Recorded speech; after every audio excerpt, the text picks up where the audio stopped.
जय सनातन धर्म की। प्रिय सनातनियों, आप सभी का स्वागत है हमारे इस कार्यक्रम में। सनातनियों, ऐसी बहुत सारी कथाएं हैं जो हमारे धार्मिक शास्त्र ग्रंथों में लिखी गई हैं, जिनका यदि आप व्यवहारिक अर्थ निकालेंगे तो आप अर्थ निकाल ही नहीं पाएंगे।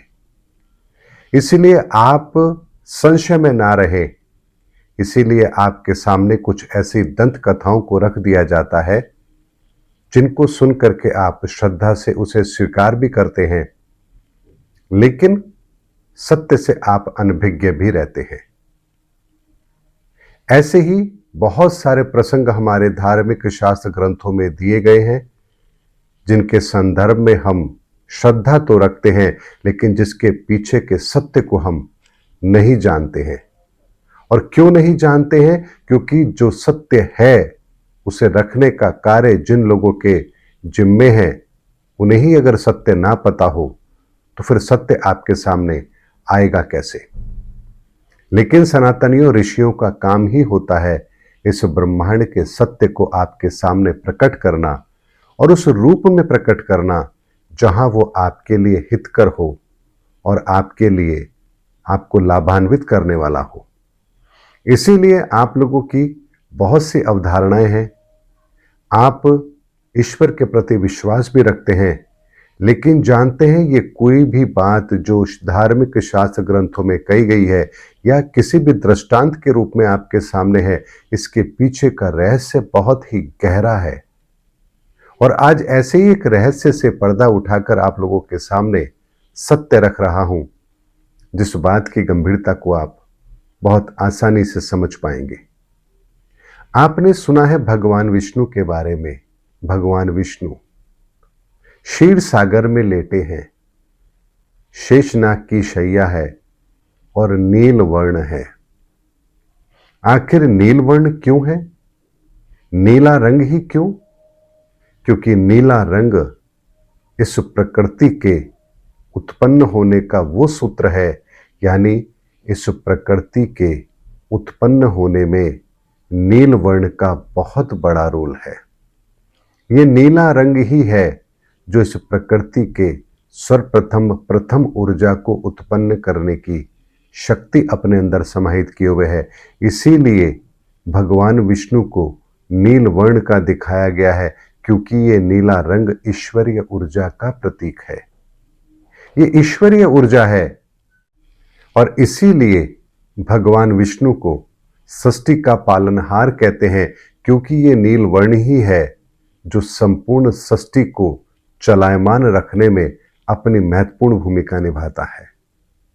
इसीलिए सागर का रंग भी नीला दिखता है, आसमान भी नीला दिखता है, क्योंकि दोनों ही रंग अगर आप देखेंगे तो नीले रंग के हमें दिखाई देते हैं। कहा जाता है ना कि सागर भी नीला है और आसमान भी नीला है, लेकिन फिर भी इनका आभा मंडल हमें जो नीला दिखाई देता है उसका मुख्य कारण ही यही है, क्योंकि इनमें भी वो ईश्वरीय तत्व समाया हुआ है। लेकिन बात इससे आगे की है। हम मनुष्यों के निर्माण के अंदर भी इस नीले रंग ने कैसे अपनी भूमिका निभाई है, अब इस रहस्य को भी आप समझ लीजिए। भगवान महादेव, जिनके गले का रंग भी नीला है, और कहा जाता है कि भगवान ने विष पान किया है और अपने कंठ में विष को धारण किया है। लेकिन वास्तविकता यह है कि हमारे इसी गले के पीछे की तरफ, जहां से रीढ़ की हड्डी शुरू होती है, जिसे मेरुदंड कहा जाता है, यहीं पर वो ईश्वरीय ऊर्जा, वो नीले रंग की ऊर्जा विद्यमान है। महादेव उस नीले रंग से इस सृष्टि के अंदर मनुष्य की रचना का वो महत्वपूर्ण अध्याय लिख रहे हैं। इसीलिए महादेव के गले का रंग नीला है। जब ये नीला रंग तरल के रूप में बहता है रीढ़ की हड्डी के द्वारा, यानी ऊर्जाओं के लेवल पर, जब ये नीला रंग तरल के रूप में बहते हुए हमारी नाभि तक पहुंचता है, तो नाभि के पीछे एक और ऊर्जा है जिसका रंग पीला है।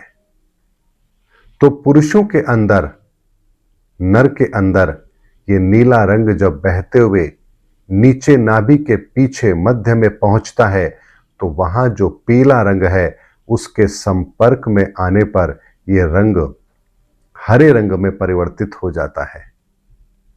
और इसी तरह से स्त्रियों के अंदर भी ये गले के पीछे का रंग लाल होता है और इसीलिए मां काली ने जब अपनी जीभ निकाली, आपने देखा होगा, सुना होगा कि मां काली अपनी जीभ निकाल रही हैं। उस क्रोध की मुद्रा में जब आप उनकी तस्वीर को देखते हैं तो उनकी जीभ लाल है।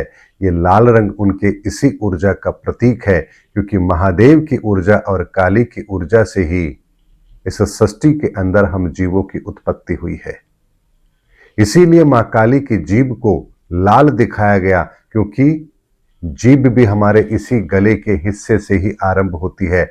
अतः ये रंग जो स्त्रियों के अंदर है, ये रंग जो मेरुदंड के पीछे है, ये रंग भी लाल है। और ये लाल रंग तरल के रूप में बहता हुआ जब नाभि के पीछे मध्य में जब दूसरे रंग से मिलता है, वहां है सफेद रंग। और ये दोनों जब रंग मिलते हैं तो रंग बनता है गुलाबी।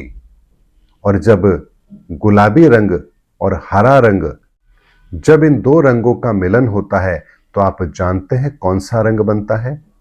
जब गुलाबी और हरा रंग मिलता है तब एक रंग बनता है जिसे कहते हैं भूरा। और इसीलिए हम मनुष्यों की त्वचा का रंग वही भूरा है।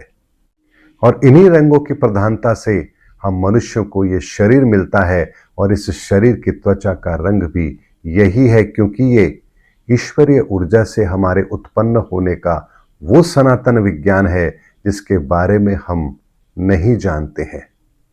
इसीलिए सनातनियों प्रत्येक ऊर्जा का भी एक रंग होता है और प्रत्येक ऊर्जा, उसका रंग जब किसी दूसरी ऊर्जा के साथ समाहित होता है तो उससे जब तीसरे रंग की उत्पत्ति होती है। और इसी तरह से उस रंग को देख करके उस रंग के भीतर की ऊर्जा का महत्व, उसका संबंध और किन ऊर्जाओं का वो समावेश है, इसका अध्ययन किया जाता है। ये वो सनातन का विज्ञान है जिसके बारे में आप नहीं जानते थे।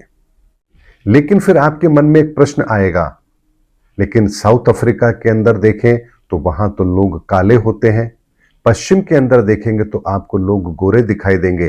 तो हमारे इसी त्वचा पर फिर जलवायु का भी प्रभाव होता है।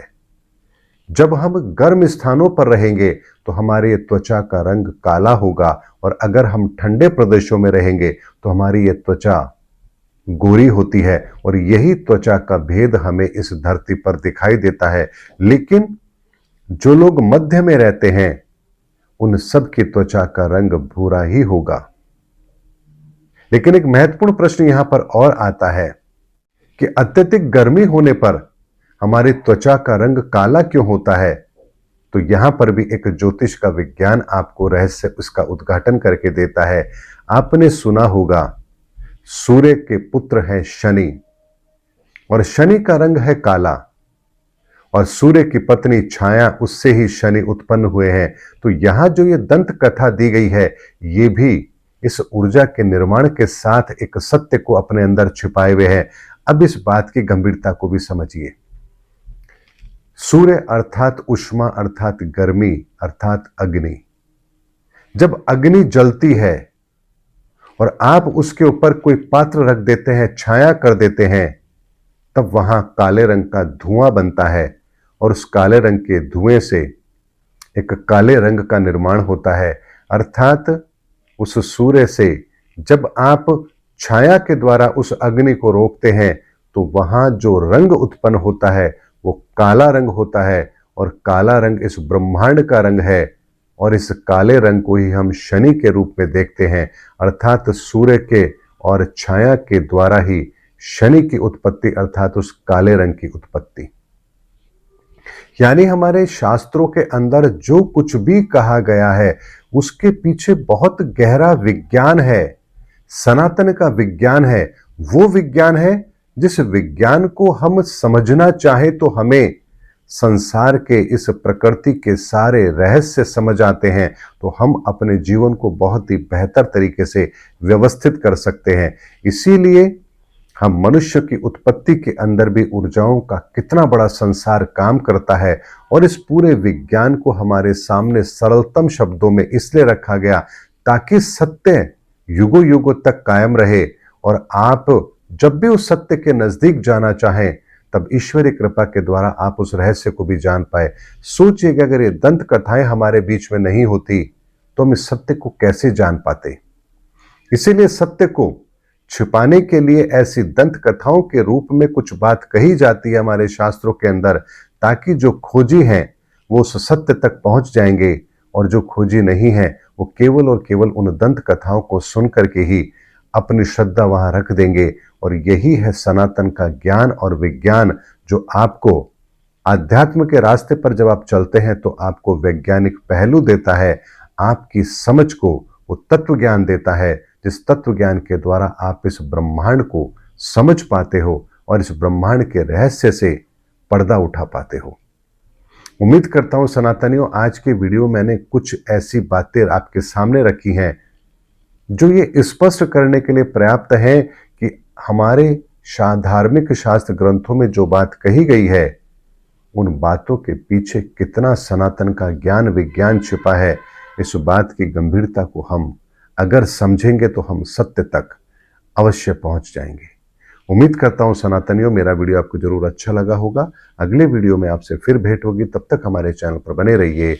जय सनातन धर्म की, जय धर्मयुग की, जय सनातन विश्व।